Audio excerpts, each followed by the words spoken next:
Isang matagumpay na drug-by bust operation ang isinagawa ng Iloilo City Police Station 4 sa ilalim ng pamumuno ni Police Captain Ryan Christ Inot, Officer in Charge, na naganap sa Barangay South Baluarte, Molo, Iloilo City nito lamang ika-18 ng Oktubre taong kasalukuyan. Sa nasabing operasyon, naaresto ang isang suspect na kinilala bilang si alias Geraldine, 41 taong gulang na residente ng Barangay Kapuling, Dueñas, Iloilo at kasalukuyang nakatira sa nasabing barangay.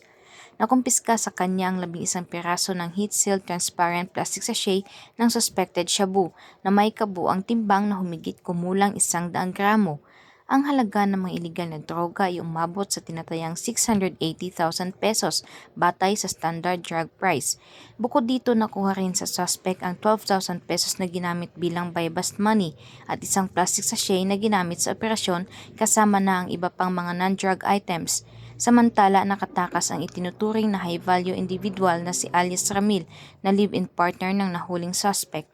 Ang kanyang pagtakas ay nagbigay diin sa patuloy na hamon ng mga kapulisan sa paglaban sa iligal na droga sa rehiyon.